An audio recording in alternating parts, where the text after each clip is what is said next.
Most people actually know you as the kind of guy who could write a CCSG grant application. Fewer people know about you as a poet. So this is our opportunity to tell them. Thank you, Paul. I appreciate it. It's not something that I think about in terms of a professional skill. It's been just a release, and it's been fun. How did it begin? I see a poem that I suspect is important to you, Uncle Lenny. My daughter is a businesswoman, but she went to USC for creative writing and is a published poet. And when Uncle Lenny died, he was like a second father. And she said, put your thoughts on paper, because it was very emotional for me. And I wrote the poem Uncle Lenny. She liked it. And she said, Dad, keep writing. And so every time I would get on a plane for a number of years, I would write a poem if I had the time. And so she surprised me and took 25 of, say, the first 35 poems and published it as a little piece called Stolen Moments. And a number of people saw it online when they would Google, and they said, keep writing. And so that motivated me to write, again, in most instances, when I was on a plane going to a meeting or coming back. And then over the years, periodically after a glass of wine, I'd feel creative and write a poem or two. Or when something meaningful happened in the world that I felt that I wanted to respond to in some philosophical way. Well, you gave me a copy of Stolen Moments years ago when you started. But can we talk about Uncle Lenny? Who Sure. What's his last name? Chernick. Chernick. No, it's my mother's brother, and he didn't go to college. He served in the Korean War, and then became a ragman on the Lower East Side with my father, and they worked together. They were the odd couple for about 30 years, whereas my father was more the business person. My uncle liked to drive the truck and deliver material, pick up material, always chit-chat with people. Very passionate, loving individual. I wonder if you could read it. Sure. He taught me to spit, wipe drip from my nose, swallow scotch with one gulp. Drove the truck like a limousine, owned the road, greeted the bums like they were generals. Couldn't tell if here in fantasy, reflection, or a tomorrow's moment. Potbelly, soulful laugh. Sway, baby, sway, hug all those girls. My uncle, my man, yes, my man. Took no shit, dignified sweatshirts, save your opinion. All got respect, color no issue, wealth no issue. He's gone, tender words, real tears, real love. With his death, some direction. With his death, some comfort. With his death, I am freed. And that last little statement, I am freed, everyone's asking what that means. And what it meant to me at the time was my uncle didn't care what people thought about him. And at his death, I realized that he was right. Be yourself and don't worry about what people think about you. Fascinating guy. Yeah. What? And I guess that got you started writing. That was it. You were freed. That was it. And then the next poem was the poem Me. Oh. And that sort of is the first poem in the anthology. Would you like to read that? Sure. And you can see they're all in English and Spanish. And the story behind that was that a patient of many years came to City of Hope to be hospitalized for CAR T therapy. And she said that she's going to be there for several weeks. Have I written any additional poems? And I said, oh, about 250, but they're in a drawer. She says, well, I'm stuck here. Let me read them. So she read them. She liked them. She's from Colombia originally, and her sister's a professor of Latin studies in New York. She liked them, and she translated all the poems into Spanish. And that's what appears in the anthology, which I'm very proud of. So I'll read to you me. This for my children, few others could care, my voice, my own. Libertarian, humanitarian, pragmatist, not principles, but my essence, my philosophy. Pray to your God, choose your mate, govern your body, battle your addictions. No one's slave, no privileged births, equal without disclaims. Essentials for all, protection for all, justice for all.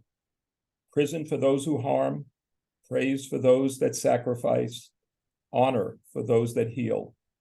Respect nature, treasure diversity, bless creativity. Let decency be your path, values your guide, empathy your anthem. The last book I have read that was poetry in Spanish and English was Pablo Neruda. There's nobody better. What is the poetry that influences you? Pablo Neruda. Yeah, if I could write like Pablo Neruda, that's all I would do. Yeah, yeah, you'd stop medicine. I think a lot of people, including your patient, would be very upset. I wonder if I could ask you to read the leukemia rounds. 15 patients, each with a separate story, private anguish, shared sorrow. Fate or genetics brought you together. Snuck up on you, no warning, the victim. Too cruel to comprehend, too complex to unravel, too painful to discuss. You lie in bed exhausted, afraid to ask the critical question, will I survive? My challenge, find the answers, structure the cure. Hope, our mantra. Prayer and research, both okay. I will never abandon you. Yeah. Hope, our mantra, prayer, and research. What would be another one that you'd like to read? You just pick a page. You said you wanted something from COVID? I think COVID would be great. You have several COVIDs. Yeah. Let me look and see which, I don't know if any of them are particularly good, but we'll take a look. Well, maybe I'll read the first two COVID ones because they're short and quick. Uh-huh. An insidious fog blankets the planet, siphoning life from every shrub, aligned with the wind's sands boundaries, lurking as a shadow filling each sinister crevice, cryptic origin, absent, lucid culmination. We patiently wait, knowing the only certainty is that our love will endure. And then the next, time has lost its cadence. Days blend without an apparent tomorrow. Oppressive gloom hovers, suffocating joy. Finite or eternal torment. Speculation, more concrete than fact. Future, now an obscure journey. That was written at the beginning of COVID, when God knows what was going to happen. Well, what was it like for you?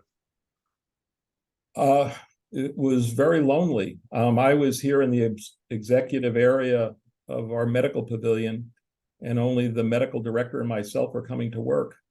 And I came to work in part because I felt the obligation, in part because I had patients. And we were all trying to sort out what would happen. I remember living in a hotel for 2 months, and because my son had COVID very early on. So, yeah, sorry. Yeah, I was also, another one that I think would be amazing to read is metastatic cancer. I have witnessed the anguish of terminal cancer, emptiness that suffocates, helpless grappling with the inevitable, no silver lining, only yesterdays remain, wishing there was reprieve. That must have been one that's a little lighter, love. Mm-hmm. Love is life's reward, a feeling without calculation, speak to man's most fundamental need. No labor, no plotting, no pretense. The essence of happiness, the fabric of human connection, the glory of each day, requires no promises, no rituals, no demands. For love has a silent voice, words symbolic, intimacy its core. Grow old with me, cherish each memory, whisper our names. What about marriage, since we're on that subject? 296.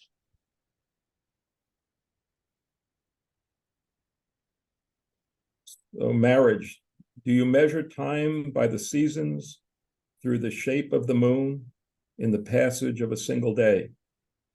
Is it the memory of Paris, the subway journey, the onion bagel, laughter in the tub, a cold winter's night, walking dogs up a hill? Remember holiday meals, endless sporting events, a horseback ride in Ireland, children's toes, chit-chat and wine, ocean water mixed with sand, our first kiss, passion and ecstasy, a life together. Ironically, sadly, that marriage ended, not because of me, but it ended. But I've regrouped. But let's see. I'll give you the one, 5 decades. Okay. This one has been published. Others chose it, so it's been taken into another anthology. Oh. And it reveals a lot about my life. But she left me the morning of our 45th anniversary, a poignant affirmation of seething anger. 4 children, an exquisite granddaughter, hundreds of devoted friends, a dozen dogs of varied breeds, a quarter horse in Palomino, 18 homes, 3 RVs of assorted lengths, cross-country and global travel, scores of social events, classic movies, shows, and countless sporting contests, beach and mountain hikes, 10,000 blissful memories, and 3 decades of supporting her father, all now meaningless commodities, my punishment for all her disappointments in life. Unconditional love, an empty anchor, no longer valued. Hopefully, she will at least remember that I held her in my arms every night. So now you know my whole life. So it's amazing that Uncle Lenny's gift, right? Yeah. So, way that you were able to do that. So tell me about you. What are you up to? Well, I write prose. I know you write very good prose. They're very wonderful. Yeah. Is there any other poem you would like to read? I haven't read this in a long time. I just happened to open the page. I have no idea if it'll come out good or bad, but I saw a poem that says meaning. So let's see what meaning's all about. It says, we all struggle to find the uniform theme that brings meaning to the chaos of life, that poignant concept that resonates with our mind, hearts, and surges through our marrow. The great tragedy is the absence of a universal perception that can, even for a brief moment, provide comfort. Age magnifies the folly of sorting out a concrete motive for humanity. So I just relish in the joy of love and intimacy, for if you genuinely connect with another, you are joined in the journey. Wow, amazing. What are you writing now? The last one I'm a few sentences into is about wine. Because I go to a wine tasting and it seemed like something appropriate to write about since I hadn't written about it and I enjoy it so much. But besides that, I'm just writing, medical things, all the usual things that I'm engaged in. Oh, fantastic. Yeah. Well, do you have any other thoughts? Anything I forgot to ask about your work as a poet? We can do one that's sort of more pithy about death. If lucky, 1 to 2 decades remain. Leaves one numb, more philosophical and reflective of life's perplexity. Impossible not to struggle with the finite terms of existence. Can we measure one's impact when time is ephemeral? grasp a unifying concept that provides comfort or perhaps value. Sustained by love, I would prefer to live another day. So. Fantastic.